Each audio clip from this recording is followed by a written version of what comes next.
بسم اللہ نحمده الرحمن ونصلي على رسوله الكريم الرحیم اما بعد اعوذ باللہ من الشیطان الرجیم بسم اللہ الرحمن الرحیم یا ایہا الذین آمنوا کتب علیکم الصیام کما کتب علی الذین من قبلکم لعلکم تتقون وقال اللہ تبارک وتعالی فمن شہد منکم الشہر فلیصم وقال النبي صلى الله عليه وسلم صوموا لرؤيته وافطروا لرؤيته صدق الله العظيم وصدق رسوله النبي الكريم۔ بزرگان محترم اور عزیز دوستو، رمضان المبارک کی آمد ہے۔ خوش نصیب ہیں وہ لوگ جن کو اللہ تعالی رمضان تک پہنچا دے،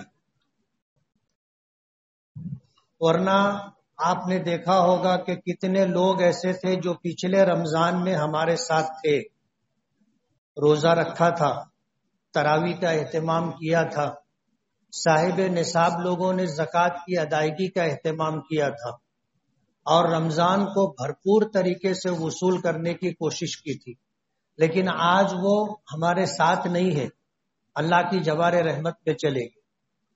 نبی کریم صلی اللہ علیہ وسلم کی موجودگی میں دو صحابہ تھے جن کا 1 سال کے فرق سے انتقال ہوا تھا، اور اتفاق کی بات یہ کہ پہلے جو صحابی تھے ان کا میدان جہاد میں اللہ کے دین کے دشمنوں سے مقابلہ کرتے ہوئے انتقال ہوا، یعنی شہادت کی موت پائی، اور 1 سال کے بعد ان کے دوست جو صحابی تھے ان کی فطری موت ہوئی۔ وقت پورا ہو گیا، جیسے اموات ہوتی ہیں کسی کے ہاسپٹل میں، کسی کے گھر پر، ان کا بھی انتقال ہو گیا۔ کسی شخص نے خواب میں دیکھا کہ جن کا 1 سال کے بعد انتقال ہوا ہے وہ شہید سے پہلے جنت میں داخل ہوئے۔ بڑی حیرت ہوئی۔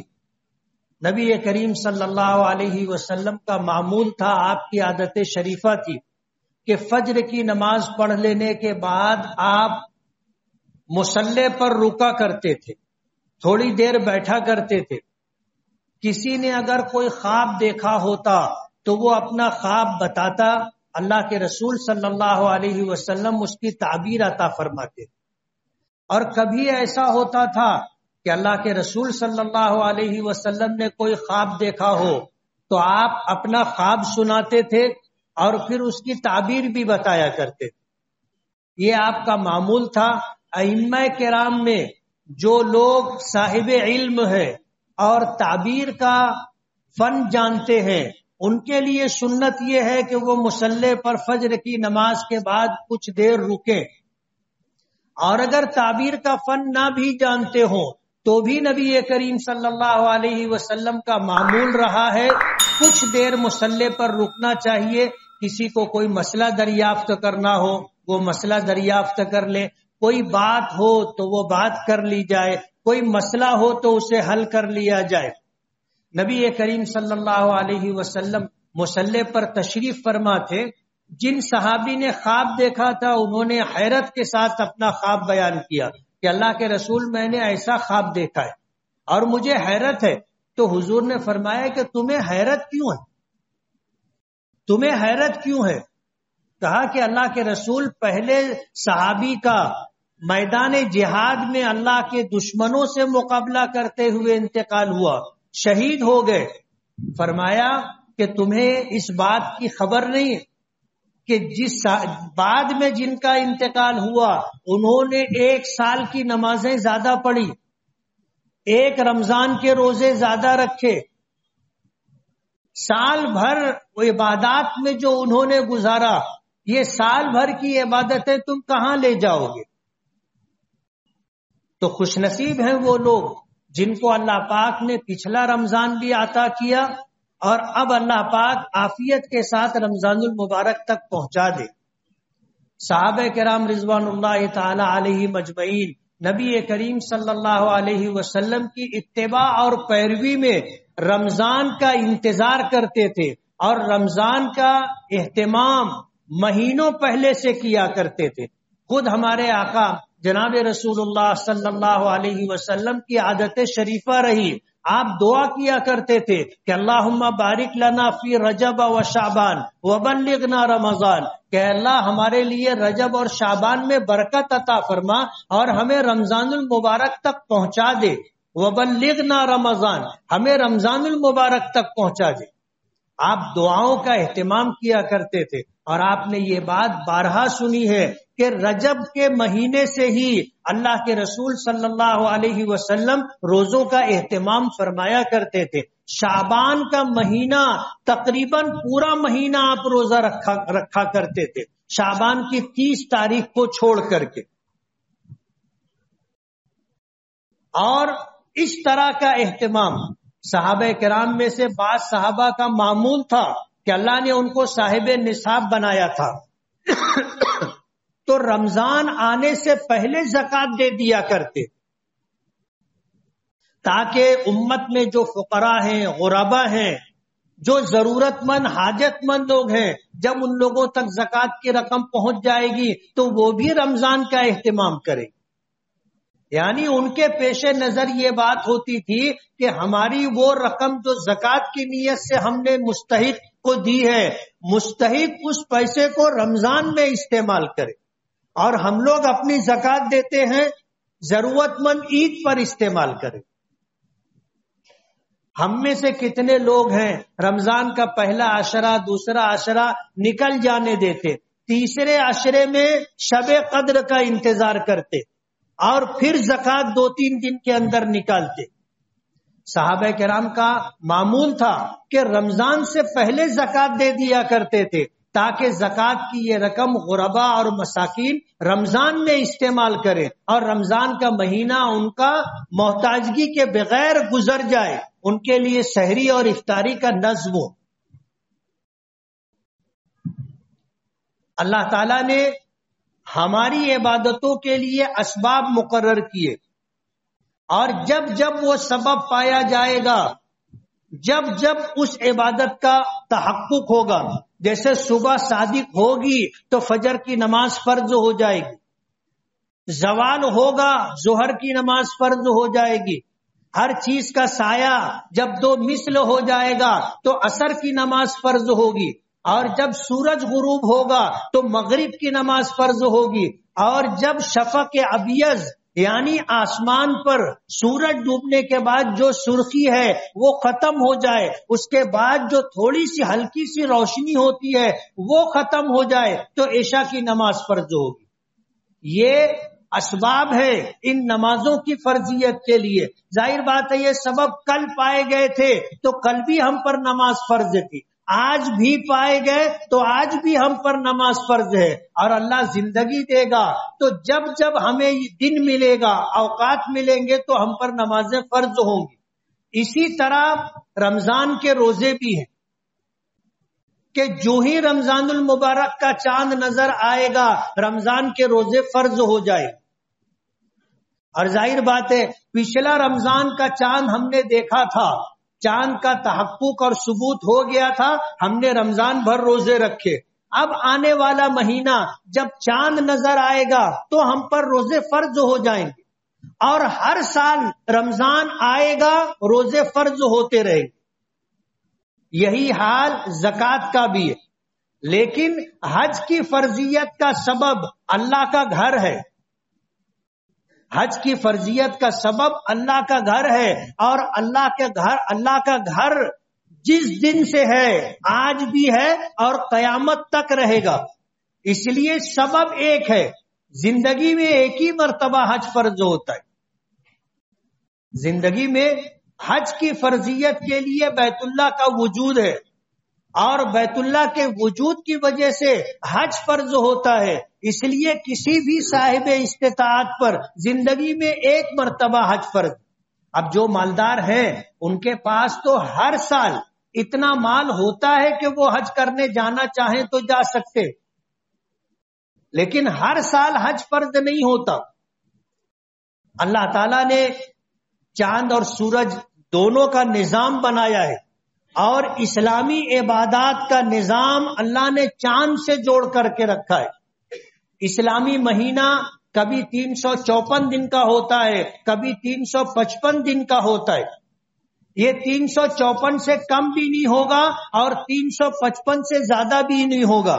اور شمسی سال، انگریزی تاریخ جس کو کہتے ہیں، شمسی سال جو ہے یعنی جو سورج سے نظام بنتا ہے، اس میں سال 365 دن کا ہوگا یا 366 دن کا ہوگا، نہ اس میں 64 دن بنیں گے نہ 67 دن بنیں گے۔ لیکن قمری یعنی اسلامی مہینے اور شمسی یعنی انگلش تاریخوں میں 10 دن کا یا 11 دن کا فرق ہوتا ہے۔ شمسی نظام جیسا بنا ہوا ہے اسی نظام سے چلتا رہے گا، اس میں فرق نہیں آتا۔ لیکن اسلامی مہینہ 10 دن یا 11 دن کا فرق ہوتا ہے، اسی لیے آپ دیکھو گے کبھی رمضان بارش میں آتا ہے، کبھی رمضان سردی میں آتا ہے، کبھی رمضان گرمی میں آتا ہے۔ یہ قدرت کا ایک نظام ہے تاکہ سردی، گرمی، بارش تینوں موسم جو ہے رمضان میں گزرتا رہے۔ اور بعض لوگ، اللہ نے ایک مزاج بنایا ہے، بعض لوگوں کے مزاج میں اللہ پاک استقرار دیتے۔ مزاج ایسا ہوتا ہے کہ ان کی قوت ارادی بہت مضبوط ہوتی ہے، کچھ بھی ہو جائے وہ اپنا فیصلہ نہیں بدلتے۔ ایسے لوگوں کے لیے اپنی عادتوں کا بدلنا بھی آسان ہوتا ہے، جیسے جو لوگ بیڑی سگریٹ پیتے ہیں، تمباکو کے عادی ہوتے ہیں، گٹکے کے عادی ہوتے ہیں، شراب کے عادی ہوتے ہیں، لیکن اگر قوت ارادی مضبوط ہو اور وہ یہ فیصلہ کر لے کہ اب مجھے چھوڑنا ہے تو وہ چھوڑ دیتے ہیں اور پھر اس پر قائم بھی رہتے۔ لیکن کچھ لوگ ایسے ہوتے ہیں جن کی قوت ارادی مضبوط نہیں ہوتی، ہوتا یہ ہے کہ وہ فیصلہ تو کر لیتے ہیں کہ چھوڑا، لیکن 2 دن، ہفتہ، 15 دن کے بعد پھر شروع کر دیتے۔ ان کی قوت ارادی کمزور ہوتی ہے، جو فیصلہ کر لیتے ہیں اس فیصلے پر قائم نہیں رہتے۔ اللہ پاک نے نظام ایسا بنایا کہ انسانوں میں جتنے ہیں اللہ نے سب کو پیدا کیا، سب کا مزاج اللہ جانتا ہے۔ ہم میں کمزور بھی ہیں، ہم میں ضعیف بھی ہیں، ہم میں بوڑھے بھی ہیں، مرد بھی ہیں، عورتیں بھی ہیں، بچے بھی ہیں، سب کے لیے آسانیاں رہے۔ اللہ نے ایسا نظام ترتیب کیا ہے، اسی لیے آپ دیکھو سردی کا روزہ بھی لوگ رکھ لیتے، گرمی کا روزہ بھی لوگ رکھ لیتے، بارش کا روزہ بھی لوگ رکھ لیتے ہیں۔ یعنی موسم کی تبدیلی سے فرق نہیں آتا۔ ہمارے یہاں تو گرمی کا روزہ بچے بھی رکھ لیتے، ماحول ایسا ہوتا ہے کہ بچوں کے لیے روزہ آسان ہو جاتا ہے، ورنہ فی نفس ہی بچوں کے لیے روزہ مشکل، اور وہ بھی اگر رمضان کا روزہ ہو تو اور زیادہ مشکل ہو جائے، رمضان گرمی کا روزہ ہو تو اور زیادہ مشکل۔ لیکن اللہ پاک کا ایک نظام ہے۔ آج اس وقت شب برات سے گزر کر کے ہم لوگ رمضان کی طرف آگے بڑھ رہے ہیں۔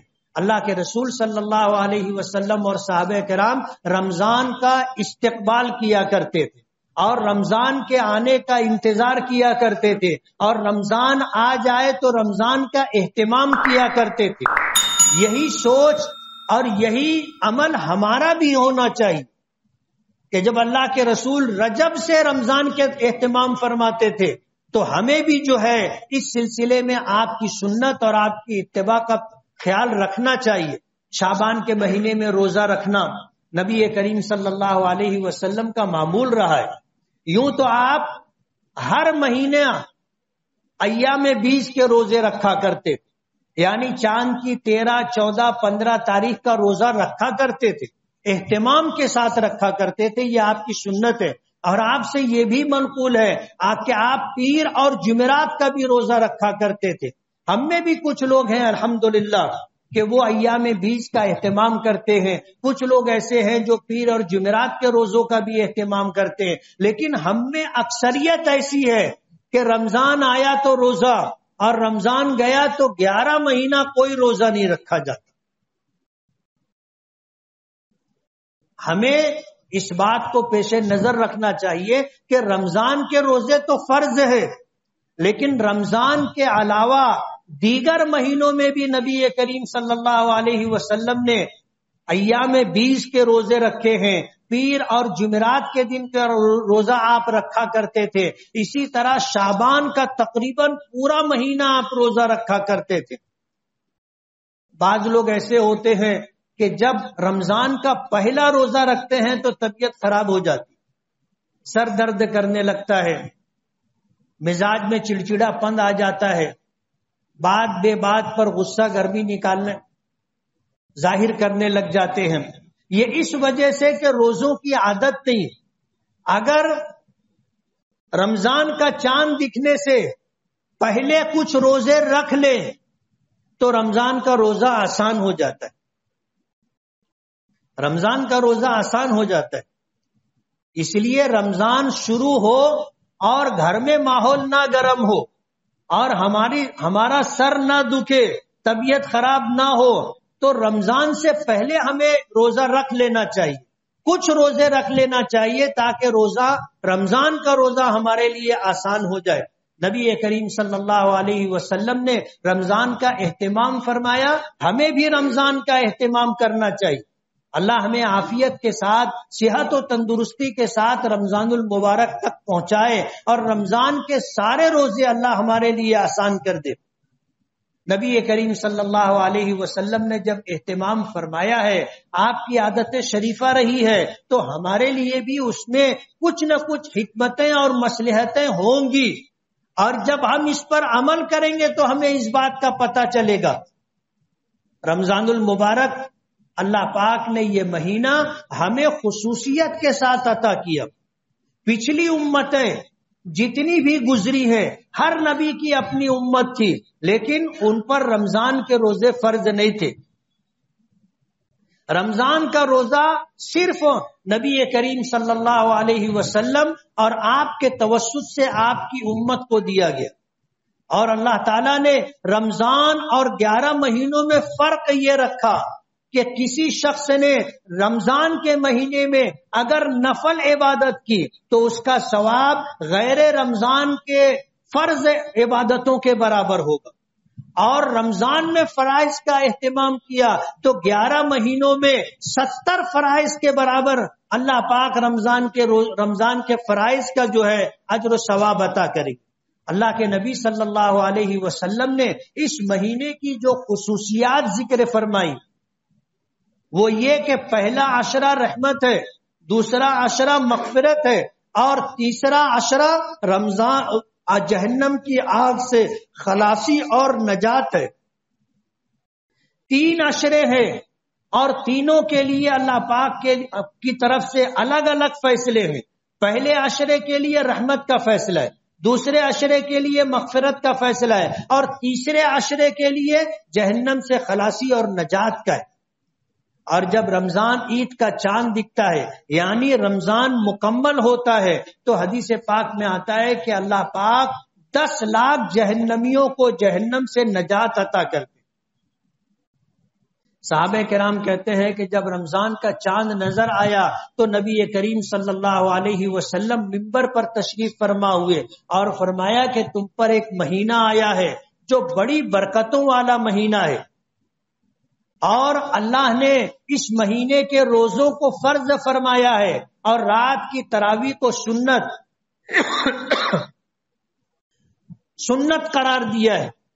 اللہ کے رسول صلی اللہ علیہ وسلم نے فرمایا کہ اس کا پہلا عشرہ رحمت، دوسرا عشرہ مغفرت اور تیسرا عشرہ جہنم کی آگ سے خلاصی اور نجات ہے۔ اس مہینے میں یہ صبر کا مہینہ ہے، اور جو صبر کرتا ہے صبر کا بدلہ اللہ جنت عطا کرتے۔ آپ نے فرمایا کہ اس مہینے میں اگر کسی نے کسی روزے دار کو افطار کرایا تو اس کے لیے فضیلت ہے، اجر ہے۔ صحابہ کرام کہنے لگے اللہ کے رسول، ہم میں سے تو ہر شخص اتنا روزے دار کو افطار نہیں کرا سکتا۔ یہ سمجھے تھے کہ افطار کا مطلب یہ ہے کہ پیٹ بھر کھانا کھلانا۔ اللہ کے رسول صلی اللہ علیہ وسلم نے فرمایا کہ یہ اجر و ثواب پیٹ بھر کھانا کھلانے پر موقوف نہیں ہے۔ آپ نے اگر کھجور کا ایک دانہ دے دیا تو اس پر بھی اللہ اجر دیں گے، آپ نے ایک گھونٹ پانی پلا دیا، ایک گھونٹ لسی کا دے دیا، ایک روزے دار کا روزہ افطار کرا دیا، اللہ اس پر بھی یہ پورا پورا اجر دے. اس لیے اب یہ مہینہ آنا ہے. استقبال کا یہ مطلب صرف یہ نہیں ہے کہ ہم بیان سن لیں، ہم بیان سن لیں، بیان دینے والا بیان دے دے اور سننے والے سن لیں، تو سننے اور سنانے سے استقبال کا مقصد پورا نہیں ہوتا، بلکہ اس قسم کی گفتگو کا مقصد یہ ہے کہ ہم رمضان آنے سے پہلے رمضان کی پوری تیاری کر لیں، اپنے کاموں کا نظام بنا لیں، ترتیب بنا لیں، اور رمضان کے پیش نظر ہم رمضان میں اپنے زیادہ تر وقت کو روزوں کے ساتھ، تراویح کے ساتھ، قرآن کریم کی تلاوت اور اللہ کے ذکر میں گزاریں. ایک نظام ہم پہلے سے بنا لیں اور اسی نظام کے تحت چلے. رمضان آ رہا ہے، رمضان کا روزہ ہم پر فرض ہے، اور ایک روزے کا ثواب اتنا ہے. حضرت علی فرماتے ہیں کہ اگر کسی شخص نے رمضان کا روزہ جان بوجھ کر کے چھوڑ دیا، اب رمضان کے بعد اس روزے کی قضا کرنی ہے، تو ایک روزہ رکھ لینے سے روزے کی قضا ہو جائے گی. لیکن رمضان میں روزہ رکھنے کا جو اجر و ثواب تھا وہ اجر و ثواب نہیں ملے گا. اگر کوئی شخص یہ چاہے کہ رمضان میں جو روزہ چھوٹ گیا تھا غیر رمضان میں وہ روزہ رکھوں اور میں اجر و ثواب حاصل کر لوں، تو اس کے لیے ممکن نہیں. حضرت علی فرماتے ہیں کہ اگر وہ ساری زندگی بھی روزہ رکھے گا تو رمضان کے روزے کا اجر و ثواب نہیں پا سکتا. اللہ نے رمضان کے روزے میں اتنا اجر و ثواب رکھا ہے. اور میں نے پیچھے اس بات کا بارہا تذکرہ کیا کہ اس امت پر اللہ پاک کے احسانات میں سے ایک بڑا احسان یہ ہے کہ اس نے اپنے محبوب کو اور اپنے محبوب کی امت کو اس دنیا میں رہنے کے لیے کم وقت دیا ہے. ہمیں 60-70 سال کی عمر ملی ہے، 60-70 سال کی عمر، اور 60-70 سال کے بعد جانا ہے. کچھ تو پہلے چلے جاتے، کچھ کو اللہ اس سے زیادہ زندگی دے دیتا ہے، لیکن اوسطاً عمر 60-70 سال. اب ظاہر بات ہے پچھلے لوگوں کی عمریں بہت لمبی لمبی ہوا کرتی تھی. اجر و ثواب میں ہم ان کی کیسے برابری کر سکیں؟ اللہ پاک نے ہمیں 5 وقت کی نمازیں دی. پچھلی امتوں پر 5 وقت کی نمازیں نہیں تھی، زیادہ سے زیادہ 2 وقت کی نماز تھی، ورنہ صرف 1 وقت کی نماز. اس امت کو 5 وقت کی نمازیں دی. پچھلی امتوں پر 1 دن کا روزہ فرض تھا، عاشورہ محرم کا. اللہ پاک نے ہمیں رمضان المبارک کے مہینے بھر کا روزہ عطا کیا. زکوٰۃ کا مکمل نظام ہمیں عطا کیا.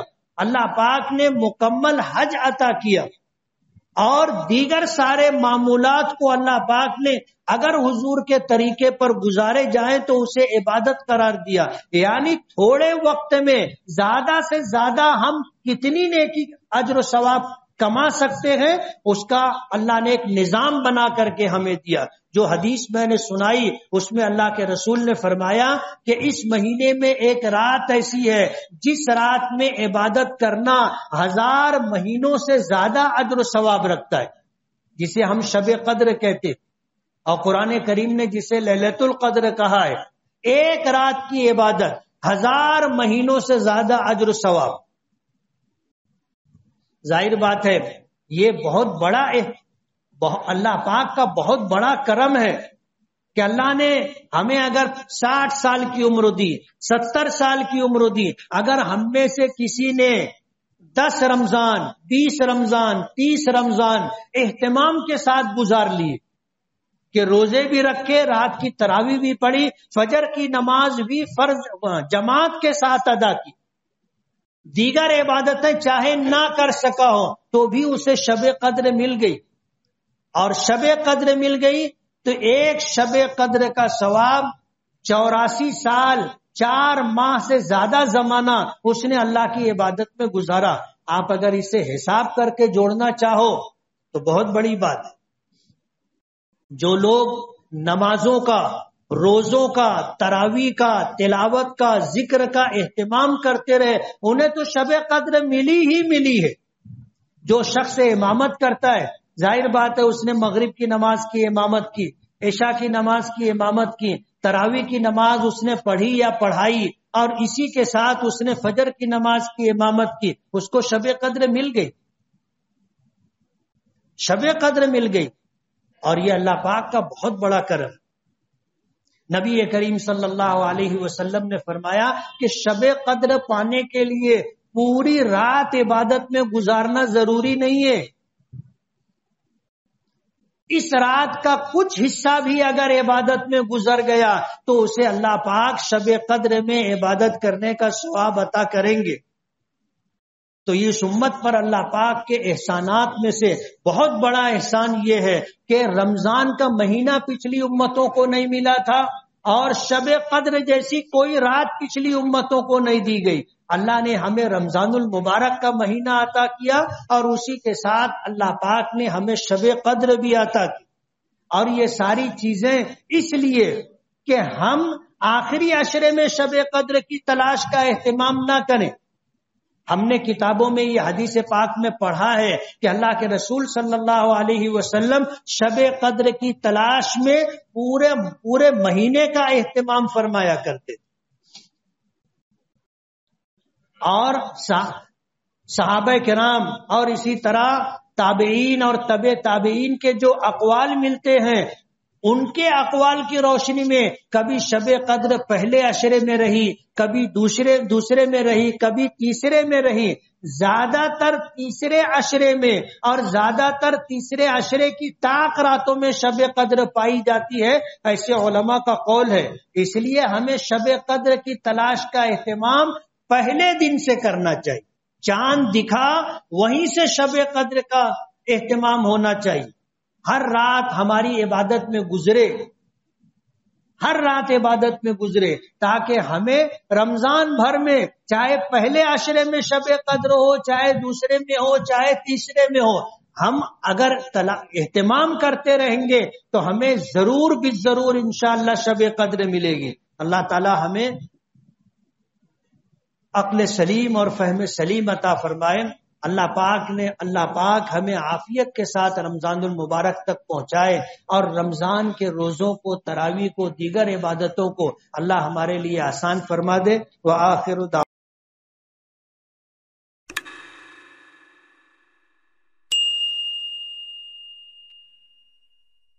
بسم اللہ الرحمن الرحیم۔ وفا کے پہ کر نانات وی کلشکر صدقا، وفا کے پہ کر علماء دیوبند، علماء دیوبند حق گواہی کے جرم میں، یورش ہو یا امن میں سہتے رہے ستم، علماء دیوبند نانات وی کلشکر